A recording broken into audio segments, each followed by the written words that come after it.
ਇਹ ਤੁਸੀਂ ਵੇਖਦੇ ਹੋ ਕਿ ਚਾਬੀਆਂ ਲੱਗ ਗਈਆਂ ਨੇ, यानी कि शटरिंग हो रही है। तो इंशाअल्लाह 4 दिनों के विच 5 दिनों तक जिहड़ा ना ये शटरिंग वाला काम मुकम्मल हो जाएगा। तो फिर सरिया विछे दा यानी जाल पे दा सरिये दे बीम बजन दे तो फिर इंशाअल्लाह जिहड़ा ना 4-5 दिनों तक जिहड़ा ना लेंटर पैना है। इहदे विच तुहाडे तामन की बड़ी जरूरत है। चाहिदा की है, चाहिदा ये वे सीमेंट सरिया बजरी रेत तुहाडे तामन दे नाल ही अगे माशाअल्लाह मस्जिद दा लेंटर तक पहुंची है। तो लेंटर भी तुहाडे तामन दे नाल ही पैना है। अस्सलाम वालेकुम जी, मैं तुहाडा अपना वैस घुमन सियालकोटी। अज 22 दिसंबर दिन जुम्मातुल मुबारक दा सन 2023।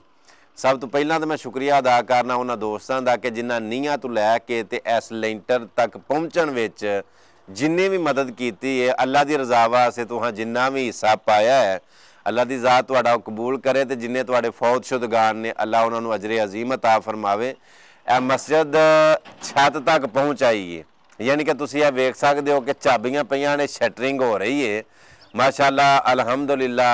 होर 3-4 दिनों तक जो ना इंशाअल्लाह शटरिंग वाला जिहड़ा काम है वो मतलब कि मुकम्मल हो जाएगा।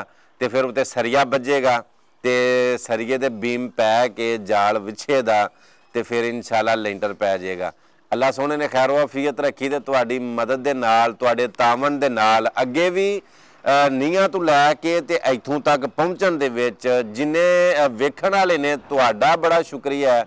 तुहाडी बड़ी मेहरबानी कि तुसां अल्लाह की रजा वास्ते इन्ना काम कीता है कि एडी छलती एडी जल्दी मैं कोई काम हुंदा वेख्या नहीं जिन्नी जल्दी कि यह मस्जिद माशाअल्लाह 1.5 महीने दे विच छत्ता तक पहुँच आई।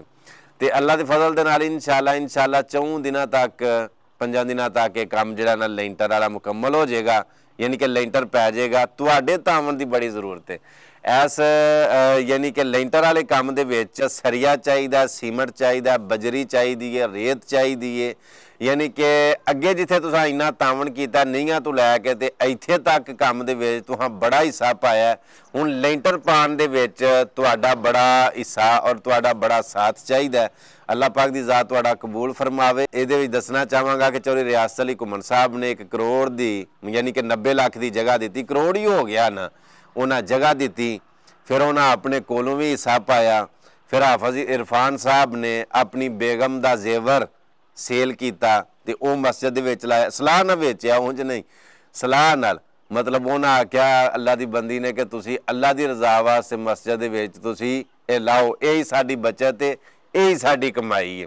फिर बाबा जी नसीर साहब ने, फिर भाई अब्दुल गफूर साहब ने, हाफिज इरफान साहब ने, फिर मैनू अल्लाह पाक की ज़ात ने जिन्नी तौफीक दी मैं अल्हम्दुलिल्लाह बड़ा वध चढ़ के विच हिस्सा पाया, तावन किया। और जिन्हां दोस्तों ने ये विच हिस्सा पाया मैं उन्होंने अप्रीशिएट करना, उन्होंने वास्ते दुआ करना अल्लाह की ज़ात उन्होंने बहुता देवे।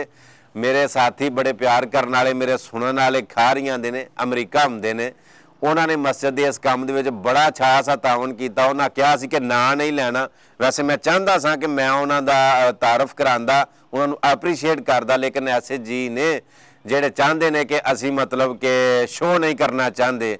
मंडी बहावलदीन के साथी ने उन्होंने हथों ना मस्जिद के वास्ते पैसे भेजे। अल्लाह पाक की ज़ात उन्होंने जजाए खैर दे, अल्लाह कबूल फरमावे। हुण जरूरत की है, यह तुसीं वेखदे हो कि चाबियां लग गईयां ने, यानी कि शटरिंग हो रही है।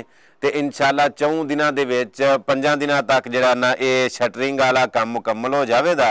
तो फिर सरिया विछेदा यानी जाल पेदा सरिये दे बीम बजन दे तो फिर इंशाअल्लाह जिहड़ा ना 4-5 दिनों तक जिहड़ा ना लेंटर पैना है। इहदे विच तुहाडे तावन की बड़ी जरूरत है। चाहिदा की है, चाहिदा ये वे सीमेंट सरिया बजरी रेत तुहाडे तावन दे नाल ही अगे माशाअल्लाह मस्जिद दा लेंटर तक पहुंची है। तो लेंटर भी तुहाडे तावन दे नाल ही पैना है। अल्लाह पाक की ज़ात तुहाडा कबूल फरमावे। दा सवाब तुहाडे मरहूमैन वालदैन तुहाडे बुजुर्ग जिहड़े दुनिया तो टुर गए ने अजीज़ो अकारब अल्लाह उन्होंने भी अजरे अजीम अता फरमावे। तुहानू भी अल्लाह पाक की ज़ात इस सदके का सवाब दे। तो इंशाअल्लाह ये मरदे दम तक जिदों तक मस्जिद आबाद रहे दी अल्लाह की ज़ात तुहानू इहदा सवाब भी देगा। जिदों तक नमाजी नमाज पढ़ते रहन दे, कुरान पढ़न वाले पढ़ते रहन दे, जिन्नी देर तक इत्थे वजू हुंदा रहेगा, लोग पानी पींदे रहणगे, इंशाअल्लाह तुहानू इहदा सवाब मिलेगा। अल्लाह की ज़ात तुहाडा कबूल फरमावे।